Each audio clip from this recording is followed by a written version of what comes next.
Fani. Aku Tessa. Nah, kembali lagi dengan kita di Museum Sumpah Pemuda. Yuk ikuti keseruan kami. Museum Sumpah Pemuda pada awalnya adalah rumah tinggal milik Si Konglian, seorang tokoh Tionghoa. Gedung ini didirikan pada permulaan abad ke-20.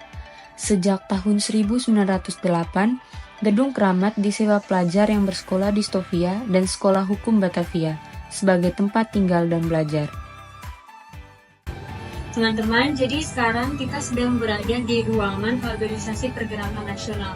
Nah, di sini ada beberapa organisasi kepemudaan yang didirikan dan mereka juga yang menghadiri Kongres Pemuda kedua di tempat ini. Nah, seperti yang kita lihat di sini ada Cahaya dari Timur yang terdiri dari Jong Celebes dan juga Jong Ambon. Lalu di sini ada Sakar Rukun, yaitu organisasi kepemudaan dari para pemuda-pemudi Sunda.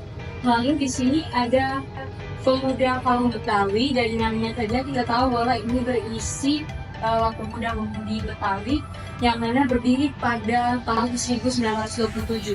Dan di sini ada Jong Islami Tengbon, yang mana Jong Islami Tengbon didirikan di Yogyakarta pada 1 Januari 1925.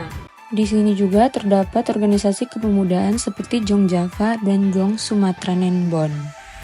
Juga kita dapat melihat ada organisasi kepemudaan yaitu Jong Bataksbon, yang mana beranggotakan pemuda-pemudi dari suku Batak. Awalnya Jong Bataksbon tergabung dalam Jong Sumatera Nenbon.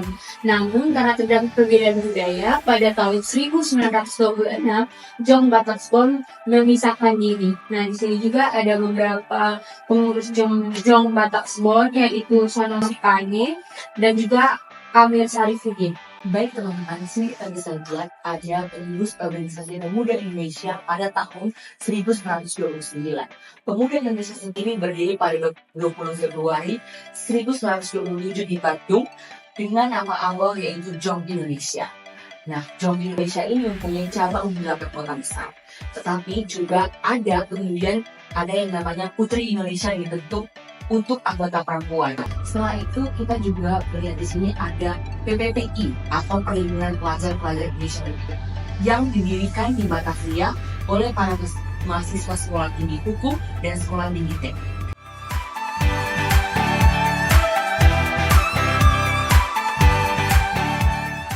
Nah teman-teman, karena banyaknya organisasi kepemudaan di setiap daerah yang ada di Indonesia, makanya atas usulan dari Perhimpunan Pelajar-Pelajar Indonesia, mereka memutuskan untuk melakukan Kongres Pemuda kedua pada tanggal 27 sampai 28 Oktober 1928 di Batavia. Mengapa mereka memutuskan hal tersebut? Karena mereka ingin memperjuangkan kemerdekaan Indonesia yang menjadi tujuan dari organisasi kepemudaan mereka tersebut.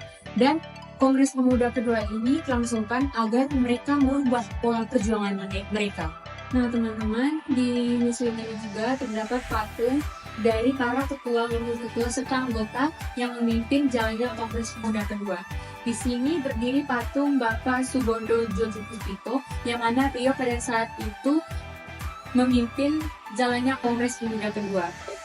Selain ada patung para ketua, wakil ketua dan anggota yang memimpin jalan Kongres Pemuda kedua, di sini juga ada patung dari W.R. Supratman, karena di ruangan ini pertama kali diperkenalkan oleh W.R. Supratman lagu Indonesia Raya. Putusan kerapatan Kongres Pemuda 28 Oktober 1928. Pertama, kami putra dan putri Indonesia. Mengaku bertumpah darah yang satu, tanah Indonesia. Kedua, kami putra dan putri Indonesia.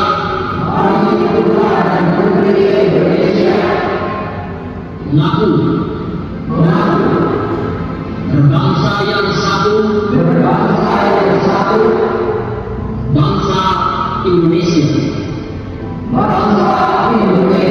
Ketiga, kami putra dan putri Indonesia.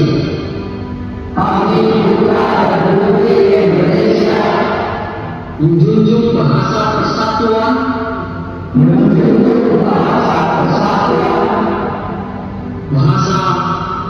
Indonesia.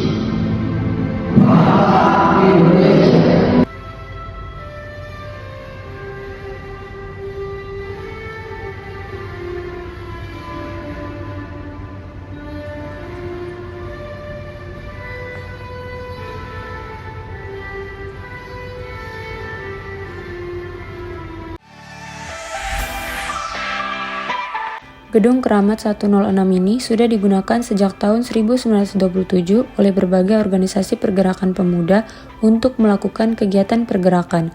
Maka dari itu, gedung ini dihibahkan kepada pemerintahan Indonesia dan dijadikan museum untuk mengenang Ikrar Persatuan Indonesia. Nah teman-teman, itu saja perjalanan kita di misi Sumpah Pemuda pada hari ini. Sampai jumpa di vlog selanjutnya. Dadah!